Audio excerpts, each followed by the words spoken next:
Welcome everyone again. It's always wonderful this time of year to see everyone that's applied and actually has made it to this round. So I know that not everyone who applied actually made the cut to make the kickoff. So congrats to everyone here. Thanks Trina for the introduction. So I'm Ellis Ming, Vice Dean of Technology, Innovation, and Entrepreneurship. I also want to take a moment to introduce to you, some of you have met him already, Ralph Lynn. So you may have first heard about our event through Startup Stories and met Ralph there. So you want to say a few words about the office? Yeah, sure. So together, Ellis and I run the Office of Technology, Innovation, and Entrepreneurship at Viterbi. So we host a lot of programming like the Min Family Challenge to help our founders develop their technology, figure out how to find product market fit, build prototypes, and launch them in the market. So a little bit about myself. I am a serial entrepreneur. I founded multiple companies in the robotics, AI, and hardware space, both for food security, manufacturing, and a couple of other different applications. So I was once where you are sitting, early thinking about what you want to build, and it's really exciting. I share Ellis's enthusiasm as well, being all of inspiring networks. I think that we have a lot of really great programming. If you are not on our mailing list, please get on our mailing list, because that is our main way of getting out a lot of events. We're actually going to be hoping to host a lot of complimentary workshops in addition to the Min Family Challenge next semester. So that's why, in particular, it's good to get onto the mailing list, because that's how you're going to find out.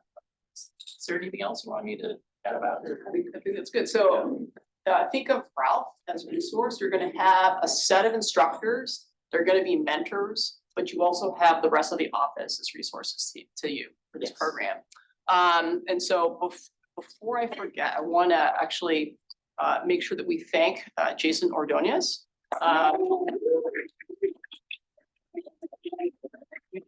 Who's sitting outside. Many of you signed in and filled out your name tag with her. And one of our student workers designed all the banners that you see in the room. So Sana, who is also out there, designed all the banners you see here, the little mini one there, and the one out on the desk as well. And they help actually make our program run, and we can't do that without them. So I will say that if any of you are interested in becoming student workers, we're always on the lookout for folks to help with our program. So that's another way to help get involved with us. So I would like now to turn it over to David Gerber, who's one of the associate directors in our Thai office, to tell you a little bit more about what the journey that you're about to embark on. Hi, everybody. David Gerber. I'm part of the Thai team. I get to work with Trina on MFC, the Min Family Challenge, for the next 6-7 months. Every year we get to work on this together, so it's pretty cool. I will say this. As Ralph just said, it's a journey, it's a process, it's an opportunity. And with that word, I actually want to introduce Brandon Min, because it's really the Min family that's provided us all these years with the opportunity to go out and pursue something that you just might see make it into the market. You have to fight for it. Brandon, on behalf of everybody, I'd like you to stand up for a second. We got to introduce. So Brian and Julie Min are parents, and Brandon is terrible resemblance. And Brandon is stepping in for them. Thank God, I'm just kidding. Brandon's a USC graduate, a USC fan, and obviously the Min family is a big proponent and supporter of what we're doing. And with Canada, an entrepreneur. I'm sure. Yeah. So with that, I'm actually going to hand it over to you and let you say what you'd like to say. But again, thank you from all of us and to your folks as well. Absolutely. Thank you. God, that was so kind. One thing straight, if I meet any of you, please call me Brandon. Don't call me Mr. Ben. It's my that's weird. Thank you. I was once here, walked these much more recently than my parents did, at least around here. I was just saying my wife literally lived in an apartment on Parkside right there, and I used to walk there to go see her. So it's just down memory lane for us. This is our we said eighth year, probably our eighth year, and seventh or eighth year, I can't remember. So I remember still when my parents brought this to me and they said, my dad goes, Brandon, we're gonna start something called MFC. And I swear I heard him say, you're gonna fight in UFC? That's new. But as he brought this forward, and it was my parents' vision of it, I really thought that my dad was just trying to get himself something where he could teach a class or try to be involved or somewhere, but it's really turned into just an amazing vision of with so many great ideas and encapsulated amazing talent that you all have in this room. Congratulations for all being here already. I heard that it was already a strenuous application process just to get here. And so it's incredible to see how much it's grown and the popularity that it's been behind. I would just encourage as a fellow entrepreneur who's also starting my own stuff, I've started now 2 businesses this year. It is so much fun. It is such a grind, but it is so much fun. So just enjoy every second of it. You're all probably way younger than me too, so you have more energy. So use that, fuel that to the fire, and enjoy the long nights. And know that if you're tired, remember there's a tweet that I read about yesterday that said, if you're tired, remember we're all tired too, but we got dreams to make it happen and we got people to help. So just do that and enjoy this time. All right. Thank you.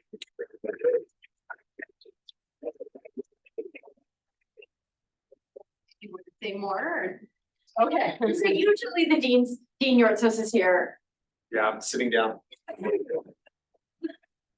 I will not read his speech, but yeah, we're very excited that everyone that your family created this to support this as well. So it's been wonderful. I've been part of this for I don't know how many years now, 7, 8 years, and it's like heartwarming to see what you guys come up with, what you do, the impact you guys can make. And on that note, I'd like to just kind of mention some of the other, like our past winners. Do we have Henry here? No, he's not here. Do we have Henry? No. We do not have Henry. So Henry was going to come. So our past, so the winner from last May, Sear, their team is still going strong. Did we have any kind of update? I know Henry was going to give an update. I don't have a SEER update or a remedy update. Okay. But we have a social benefit update. We have, yes, and so we did want to mention some of the past winners, or some of those success stories, like people that have come through MFC and are still going strong. So social benefit won back in 2021. So that was right during that still a very difficult time. Some things were very virtual still back then. But it was led by Britt Moore Gilmore. She's now a USC alum. And they're going strong. They're leveraging technology for social change by having this social benefit navigator system to when people kind of go off that benefits cliff and how to support them. So they have actually done a pilot program and getting feedback from the pilot program. So they're still going strong, which I think is wonderful to hear. And then we also 2 people that participated in Min Family Challenge. Like I know that Arpad was a freshman when he participated back in 2017, 2018. Arpad and Mateo, they created a company called Beamly. They actually spoke at our startup story, which I think maybe some of you were there at our startup stories. Do you remember? I don't know if you were there, right? Those 2 guys, they competed in MFC back in 2017, 2018. They bought us in. Mateo bought us in. Yeah. Right. So it's wonderful to see that they're still going strong. They've gotten funding, right? They're still doing their thing, right?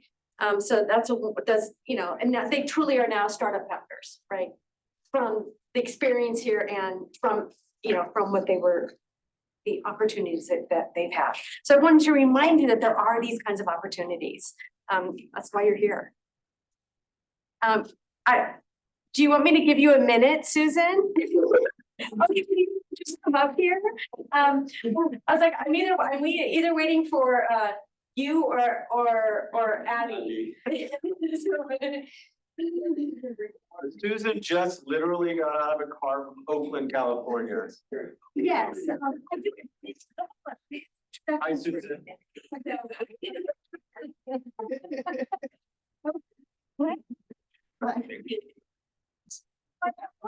Everyone. So we've been really fortunate to have Susan Angus on our steering committee to help us, with these, how do we support our teams? How do we kind of come up with these themes? And we've really adopted this theme of, social entrepreneurship, focusing on the sustainable development goals. So Susan's going to talk a little bit about that. But I just wanted to introduce Susan. She is the executive, she's the executive director of the Commission on Voluntary Service and Action. It is a NGO. Each year they publish or not each year, periodically they have a publication that's called Invest Yourself, which is a catalog of volunteer opportunities across the country. Yeah, at least across the country. An international one is not public. Yeah, yes, exactly. CDSA holds special NGO and consultative status with the Economic and Social Council of the United Nations.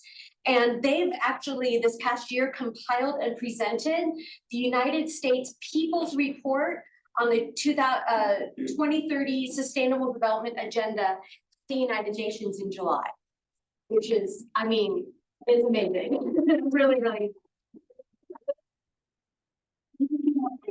I would like to introduce Susan. And I purposely put this up there. You will get a copy of these slide decks, but she again is a resource for you. Yeah. So, yes. Okay, so Susan. Okay, so we talk a little bit about CDs. Absolutely. All right, and is it all the people that submitted things? These submitted These are all teams got winners. in. So we had 16 teams Okay, and we had 35 apply. okay, So congratulations. it's like, So let me say a few things about SDGs. Yeah. How to look at, I don't know how many of you had heard of the Sustainable Development Agenda before you found the Min Family Challenge. My guess is that if you're not from the United States, you already knew about it. And if you are from the United States, you had not heard about it. Am I correct? So just a quick run through, because even though people have heard of them and think they know about them, there's some key things that are very important about the Sustainable Development Goals. And primarily, you have to understand that this was not written by just a group of experts in a room at the United Nations. It was written by literally millions of people across the globe. And it was inspired from the 2012 Earth Summit that took place in Rio de Janeiro.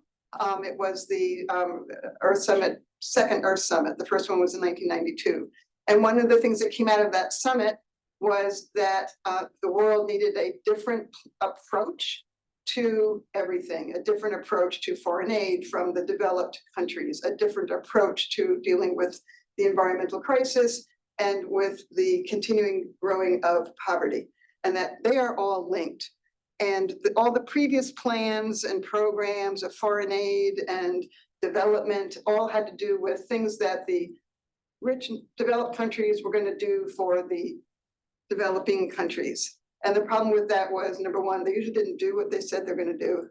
Number two, it was at great cost to the developing countries.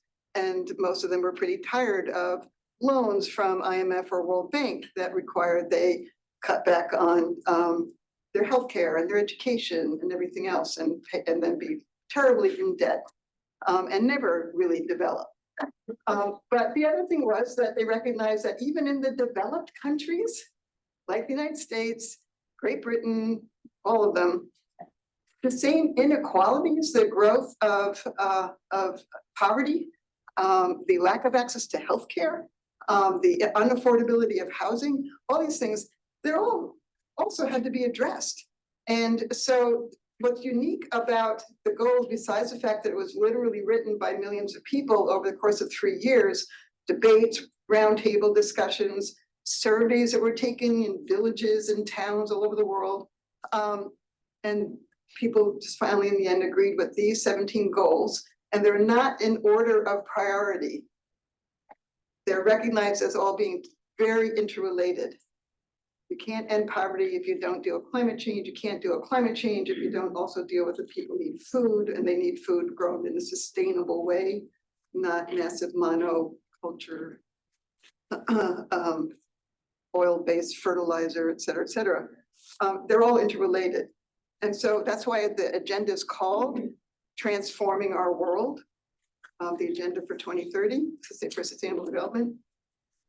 So the thing that's unique about it is that it applies to every country. And that when every government agreed to it, and this also was historic, on September 25th, 2015 at the United Nations, every single country that is a member of the UN unanimously voted, yes, we will tirelessly work towards these goals.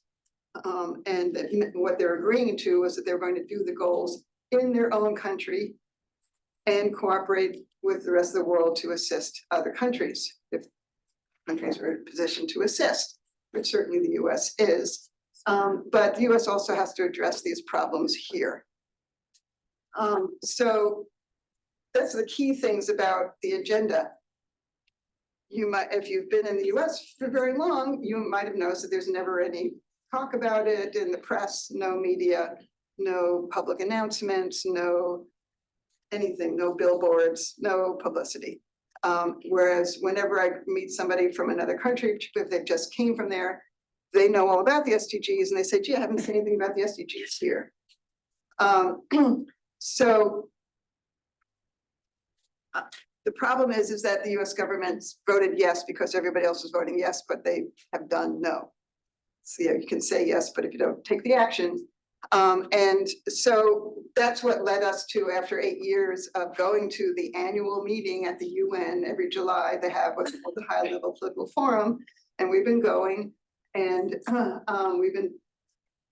we have been doing grassroots education ourselves with non-profit organizations, church groups, college classrooms, high school classrooms, to mobilize people to bring the SDGs to their local elected officials and to get them on the curriculum in their schools, which we've had some success with, but not, it's like nowhere near what's needed. We decided, as Trina just said a year ago, that we were going to compile a report, because one of the components of having said yes to the SDGs was that every country has also agreed to bring reports to the UN regularly to share with other countries. Here's what we've done so far. Here's what didn't work. Here's what worked. Here's what we need help with. And there are only 5 countries out of all 196 that have brought 0 reports in 8 years. Yemen, which is racked with war, impoverished. Haiti, which is racked with conflict and impoverished. South Sudan, same thing. Myanmar, same thing. And the United States has brought 0 reports. Excuse. So we decided a year ago that we were going to bring, and we were encouraged by some people at the UN to compile a people's report. Unfortunately, since I just came from the highway, I don't have one with me. But if you go on our website, you can download the PDF. It's 64 pages long. It was written with the help of over 30 nonprofits across the country. So it really is like from the people. We didn't sit there and Google the data. And it's not just, here's why we need each of these goals, although that's what's in it, takes every goal. Here's the problems. We took goal 1 with poverty, goal 2 with hunger, goal 3 with healthcare. We could put as much data as we got from all the groups we know about why these goals really are needed here, because we are so far from achieving this. Very far. Water. You know that forever chemicals are in 50% of our water supplies. I mean, and they're not regulated and still aren't, even though EPA finally put it on the list of what they should be regulating. We could go on about the problems, just read the report. So that's all in there, but what's also in there is for each goal, we ask the organizations, if you were the government, what would you do to achieve this goal? Oh, this is what we do. And those people know what the solutions are. I mean, it's policy things.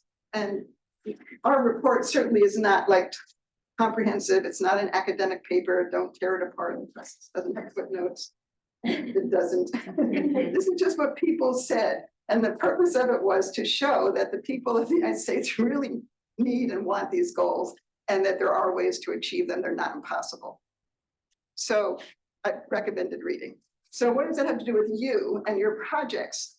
One of the things that's starting to happen since we brought our report and distributed 200 of them at the United Nations to people all over the world, right under the US's nose, is that articles have started to come out, and some US officials that are representatives at the UN have started to say, you know, these SDGs, yeah, I guess we should be doing them, but they really don't apply to the US. Really?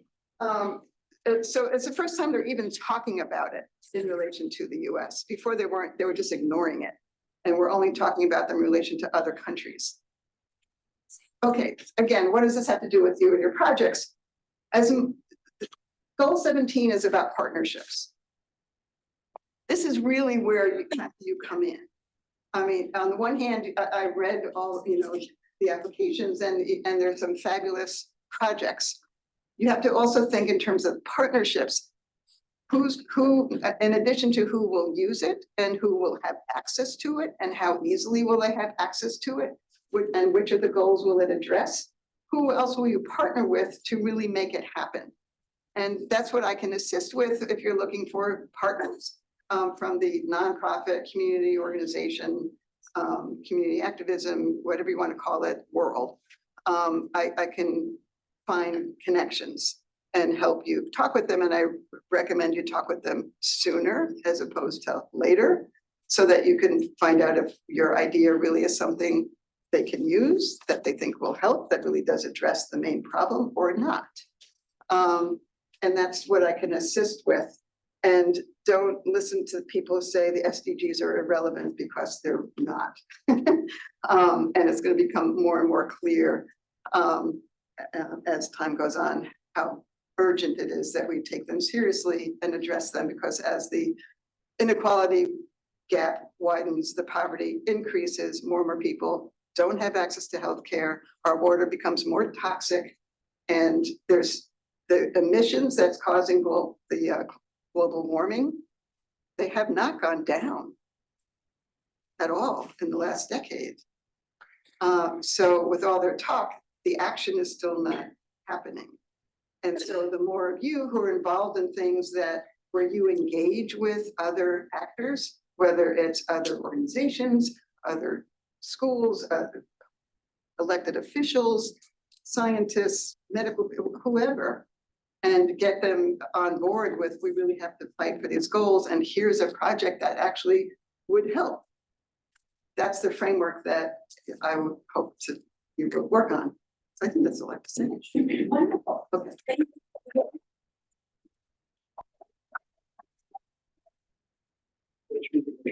Now I'm gonna drink some water and get some food. She just was traveling. Yes, I know. I now get to go back to this slide, which we are your instructors.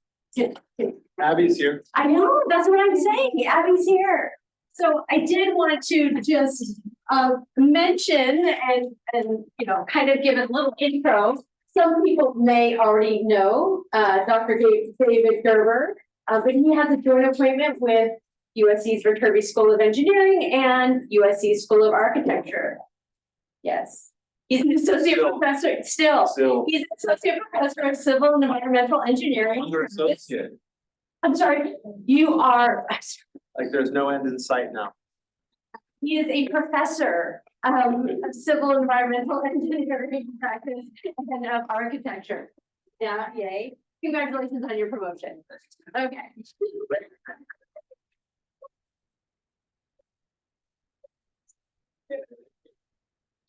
And so I also want to introduce Abby. So we have Abby Pfeiffer Mendel. She is a senior lecturer in entrepreneurship and the founding executive director of the Birmingham Social Enterprise Lab.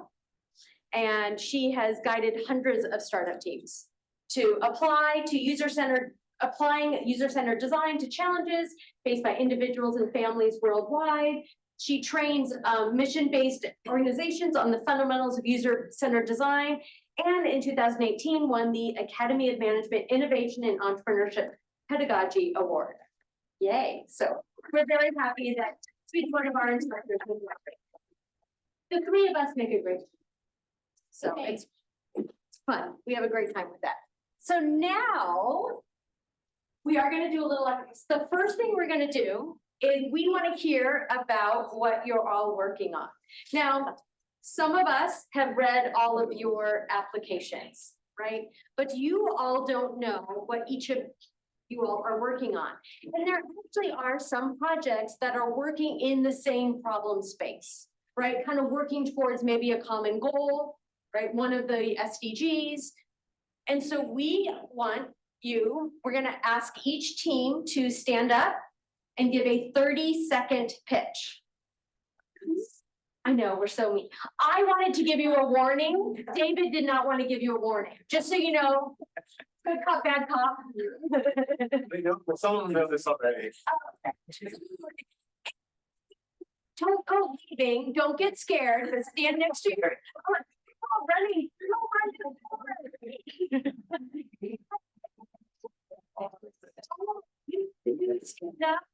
You can say your names, you can say what your thing is. We don't need some well-polished pitch, we just want to hear what you're working on. Okay, so we are going to be going, because we have a list. We have a list. So this is this year's team, and they're in alphabetical order by team names. Just so you know, so you can kind of be somewhat ready. So our first one is Aralens. Aralens, do we have that? Okay. I'm the only one here. You gotta come up here. That's okay. Yeah, it's just a brief, very brief. Okay, yeah, so our company is called Oralens. It's smart glasses that helps people with hearing difficulties. So it transcribes audio in real time and shows the text up here. So they can like communicate in real time. So this would help them everywhere, pretty much, like work, like just personal life, anywhere. So that's our goal, to create this. Thank you, perfect. Next, EcoDorm. Hi everyone, I'm JJ. I'm the co-founder of EcoDorm. I've been working on this since April. Basically what we do is we eliminate move-out waste for universities by helping them set up a reuse system and also selling back the items at a heavily discounted and more accessible price.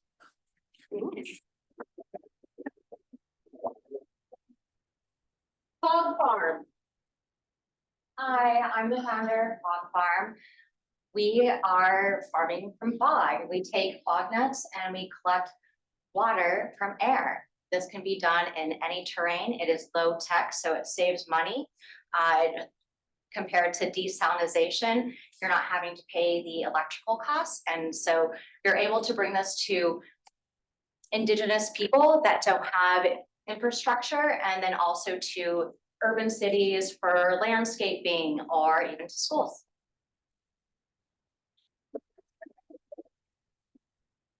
Green Circle.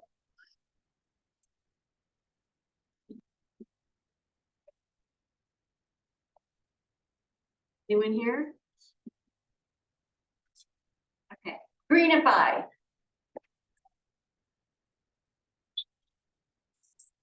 Name's Max, I'm Luke, and lawns are expensive and feedback to the environment. So what our building is a content-aware AI eco-friendly garden designer all in your pocket.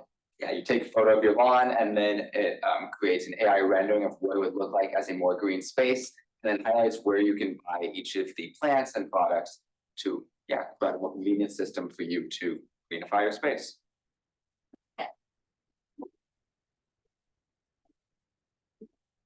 great to see some of these teams come from our AI sustainability hackathon, just so you know. Wanted to point that because Hopeful Havens. Hopeful Haven. They go into like okay.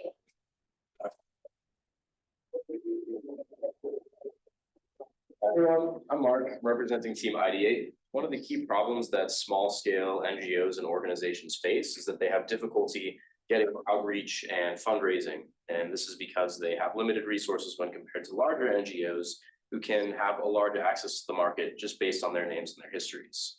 What we aim to do is form an organization that is a matchmaker between donors and these small scale NGOs to allow them to better market, to allow them to fundraise, and to give them more exposure, because we believe they're the most equipped to actually address people on the ground.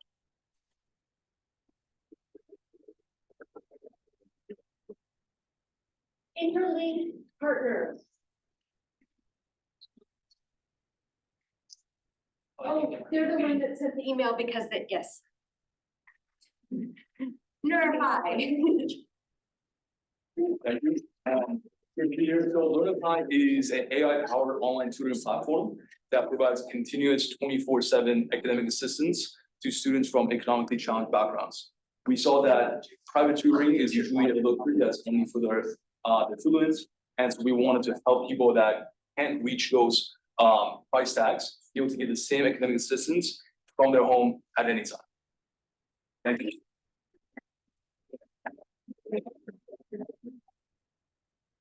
Headwell.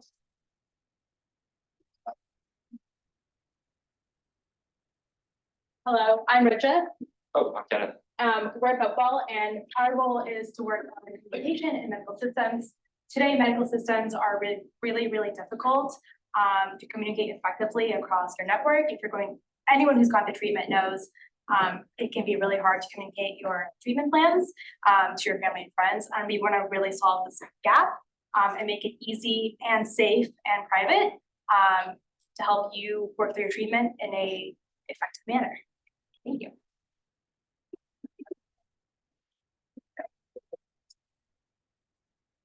Rescue Explorer.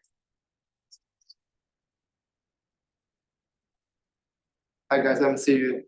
So our team is building a real-time data analysis platform to extract the twist data and trying to improve the Rescue Explorer process. Yeah, so in our platform, we mainly uses natural language processing and machine learning models to extract information from tweets to identify the resources needed for rebuilding for a region that is hit by a disaster.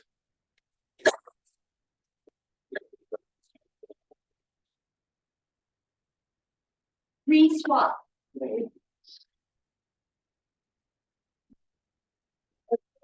Hi everyone, I'm Brianna Multiwise. I'm Nathan. I'm Ian. Okay, and we're going to tell you a little bit about Reswap. So Reswap is a digital marketplace that's meant for peer-to-peer to swap. Let's say our main focus is on clothing. And yeah, you want to. Yeah, it's an AI-powered marketplace where it's not just peer-to-peer, but business-to-peer to lend out clothes. We all know how fast fashion is treating the planet, and we want to help solve that one shirt at a time. There's about 90 million tons of clothing waste, just purely clothing garments, go into landfills every single year, and we want to cut down on that as much as we can. So why not circulate what we already have amongst each other and just share? Sharing is caring. Mm-hmm. The clothes in your wardrobe could also make you money. Thank you.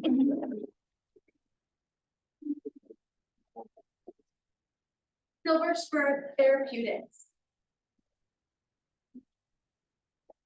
Hi everyone, my name is Yi. Our product is multimodal nanomedicine for drug and gene delivery.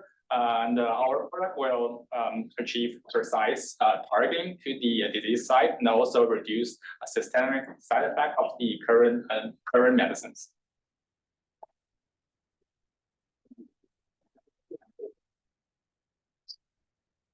So Fit Inc. Hi everyone, I'm Ruby from SoFit. So we're building a digital wellness app to help people combat loneliness through fitness. So why it matters? Because there is a loneliness epidemic. Can you imagine? Actually, 6 people out of 10, they feel lonely. And in addition to that, 60% of people don't exercise enough. And if people don't exercise enough, in addition to being lonely, it will cause very serious mental illness. So that's why we're building this product to help people connect with each other for like workout events, workout activities, as well as connecting to multiple workout buddies to improve their overall physical activities, building a supportive community to combat loneliness and isolation together.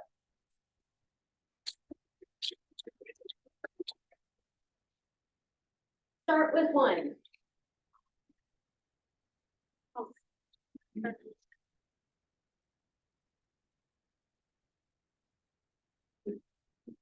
I will start with one, and our solution is to build some sensor kit. It's a preliminary prototype to help not just Ukraine, also countries around the world to help landmine demining. And by developing this sensor kit, so it can bind to any type of drone. So it will not just for soldiers, but also for civilians to detect the safe land for kids and families to walk around, because it will take 100 years for human beings just to demine themselves. So we are changing this solution. We are trying to like make it scalable for everybody to use in like Ukraine and anywhere else. So like maybe civilians can detect their mines near their home.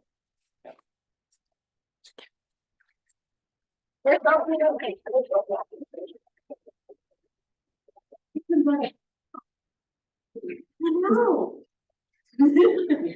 Swifter.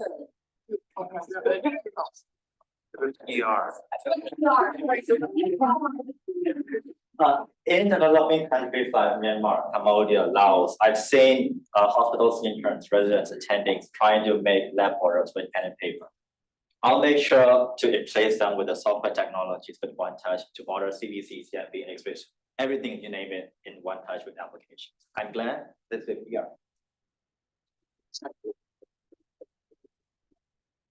And that's it.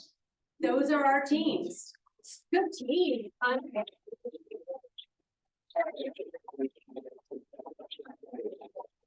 you don't notice too. They just you guys came up here. I know. That's part of this, right? You have to get comfortable talking about your idea. You have to get comfortable talking to people. That's a big thing we're going to be teaching you, right? Is to go out and do customer discovery, talk to people, making sure that you are solving the right problem, right? That your solution really does solve a problem. So really quick. So now it's time to do a little activity. And that is going to be led by Abby. Hello, hello. Trina, what do you need? Is it okay if we move chairs? Absolutely. Okay, so I'm gonna